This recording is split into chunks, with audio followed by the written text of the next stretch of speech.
In this video, I'm going to take you along on the ride as I cover Hurricane Ian from start to finish.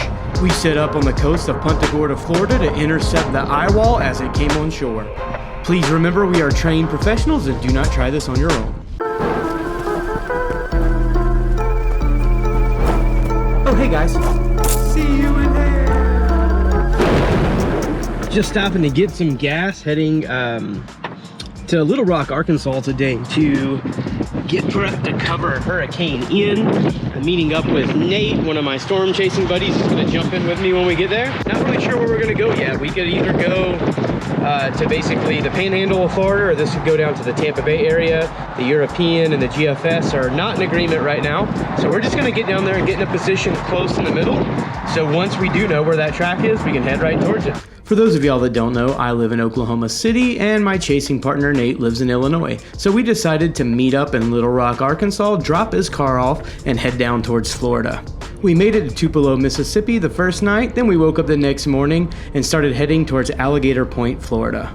I have to give a quick shout out to our friend Lloyd, who let us stay at his beach house in Alligator Point, Florida. It was awesome to have a nice place to crash after my long drive from Oklahoma. We woke up the next morning and all the forecast models let us know that we need to travel a little bit further south. But first we had to go out to the beach and catch our first glimpse of the Gulf of Mexico for the trip. It's crazy to think that Hurricane Ian was just a few hundred miles away from us at this point. We drove all day and made it down to Cockroach Bay, just south of Tampa Bay, Florida. We finally made it here to the impact zone of where Hurricane Ian will be affecting Florida the most tomorrow, just south of the Tampa Bay area. As you can see, at this point it still looked like Tampa Bay was going to take a direct hit from the eye of Hurricane Ian. We ended up staying just north of Tampa Bay, which that was a good thing because it turns out the track changed overnight. And it now looked like the brunt of the storm was going to affect south of the Tampa Bay area. All right, we're on our way. We are just leaving Tampa, heading south, closer to the Sarasota area. It's 9:16 a.m. Right now, Hurricane Ian is just like 2 miles per hour for being a Category 4. I mean 5 hurricane. It is a Category 4, right? Yes, sir. To be a Category 5 hurricane, so buckle up, it's going to be a wild day. And power outages are something you need to prepare for. Now's a good time to go over a few concerns people have about storm chasers and media that cover hurricanes. It's reasonable to be concerned that storm chasers and media may come into an affected area and take up resources needed by the people that are being affected by the storm. There are a few things that I do to make sure this doesn't happen. The first thing I do is make sure I bring in supplies, including gas, from outside the areas that are directly affected by the hurricane. The second thing I do is find a place to stay that's also not in the direct path of the hurricane, as to not take away a room from anyone that may have evacuated from the storm. These steps are taken by most of the storm chasers that I know that are out there chasing. It's very important to be responsible with our coverage. Our first stop of the day was Siesta Key, Florida, but we could not get on the island because the police already had the bridge blocked off. That's okay because Nate and I knew we needed to go a little bit further south if we wanted to encounter the eyewall of Ian. Starting to see some debris on the roads. One thing's for sure, the further we went south, the intensity of the storm just kept increasing. Keep in mind, these are just the very outer bands of Ian coming on shore, and there was already starting to be debris all over the road. We finally made it down to Sarasota, Florida, and we sat here for a while and watched the outer bands of Ian come on shore.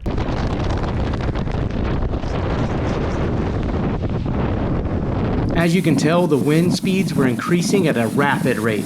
It was about this time that we realized we needed to go a little bit further south if we wanted to encounter the eyewall of Ian as it came on shore. On a side note, it was really good to see that the people had prepared for this storm and that the majority of people evacuated. We now decided that our target area was going to be Punta Gorda, Florida. However, our trip getting there wasn't going to be too easy. As you can see, there was already debris on the road and we were having to get out of our vehicles and move it so that we could pass. The next thing we had to do was find a place in Punta Gorda, Florida that we could ride the storm out. Now, if you've storm chased in the past or watched other hurricane chasers, you realize that a parking structure is the best place to do this. Luckily, another storm chaser named Chad let me know about a parking garage that we could stay at, so we headed that direction. This turned out to be the perfect spot. A lot of other storm chasers were set up here, along with the Weather Channel and Jim Couture. And it was perfect timing too. Ian really started picking up and those winds were starting to get very dangerous.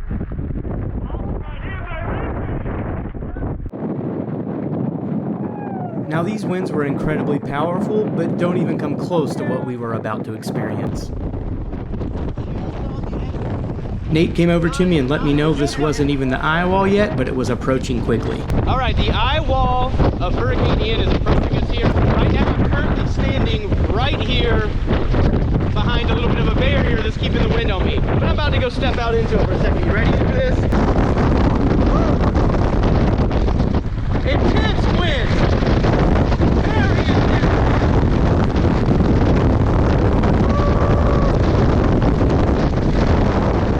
You're relatively safe from debris when you're up this high in a parking structure, but I wanted to go downstairs and get some clips before the storm got too dangerous. And it wouldn't be a trip to Florida without encountering the Florida man.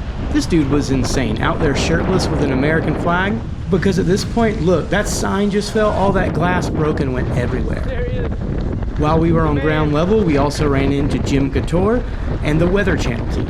I started to notice the storm getting a little more intense and I knew the eyewall was getting ready to come on shore. This is it. This is like the eyewall. Oh yeah, dude, we're in it. Ooh, I just took a second to take a break in the car, but look at this wind, man. It is shaking my car inside of a parking garage. And just like that, we were taking a direct hit from the eyewall.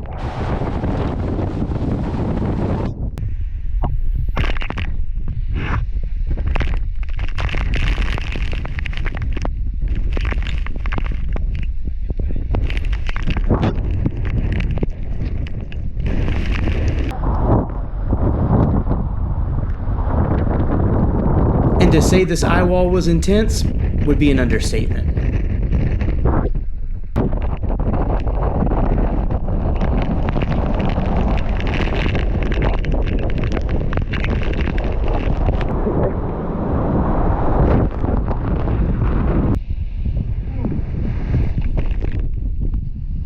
Jim just out there in it.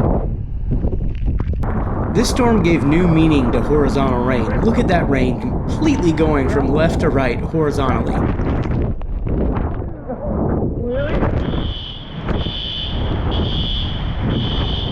At this point, a fire alarm started going off. There was no fire, but it did keep going for hours. Honestly, it added to the intensity of the storm.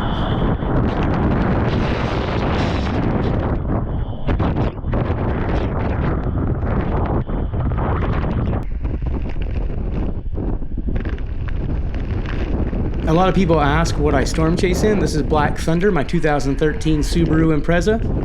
But also look at Nate. This dude's a madman.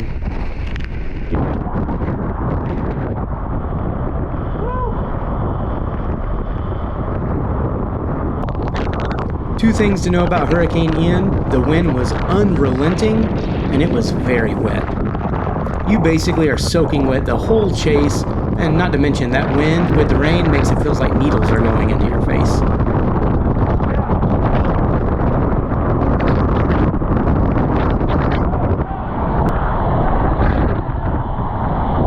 Look at this crazy bastard. This is the brunt of the front of the eyewall of Hurricane Ian. Normally the front of the eyewall is the strongest part of the storm. But as you'll see soon, that wasn't the case with Hurricane Ian. We decided to go to the top floor of the parking garage to experience the eye of Hurricane Ian. And man, it was nothing short of crazy. I weigh almost 250 pounds and it was blowing me around like a rag doll. The only way to get a break from the wind on the top floor of the parking garage was ducking behind the walls.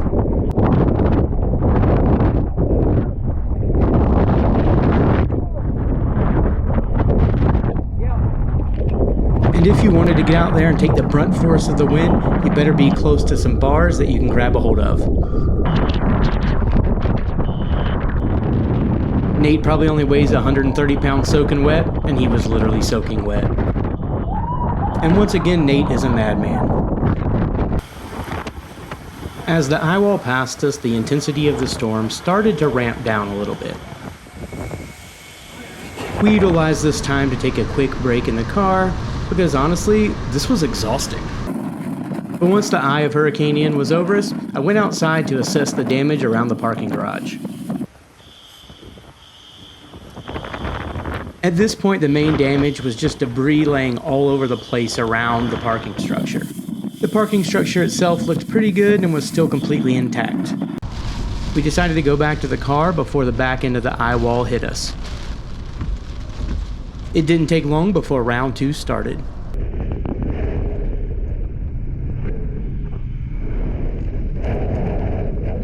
And to be honest, round 2 was a little bit stronger than I was expecting. The wind was so strong at this point, I could only video from behind cars or standing behind the pillars that held up the parking garage.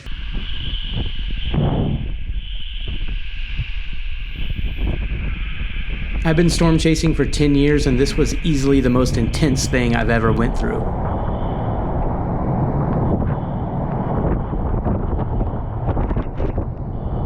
For those of y'all that don't know, I was covering this whole storm live on TikTok, so make sure you guys go follow me over there as well. That tree went away.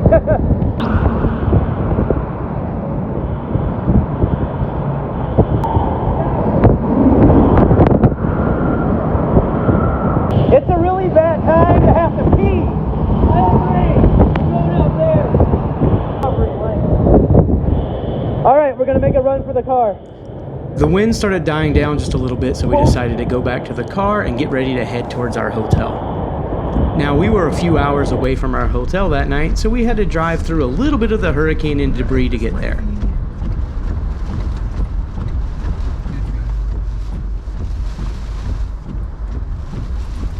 Once again, this is a good time to remind everyone that I've been storm chasing for over 10 years and I have been trained to do this. And unless you've been trained, please don't go out and try to drive in hurricanes or storm chase. And if you're out and you don't know how deep the water is, turn around and don't drown. We intentionally picked the spot that we were in to ride out the storm because we knew the storm surge wouldn't be that bad. Well, and on the way back, we did encounter a couple flipped semis, but as you can see here, we got out and checked, and there was no one in the cab of the truck. They had already been rescued. All in all, Hurricane Ian was a crazy experience. And it's not lost on me that this storm affected hundreds of thousands of people's lives. I wanted to give a quick shout out to all of the first responders that were helping with this storm, as well as all the other storm chasers and meteorologists that were keeping everyone informed. If you have the means, I encourage you to donate to the Red Cross or another organization that's helping out with hurricane relief. If you would like to donate to the Red Cross, there is a link in the description of this video. And if you have not already, please subscribe to my YouTube channel. I would really appreciate that. And I will see you all on the next chase.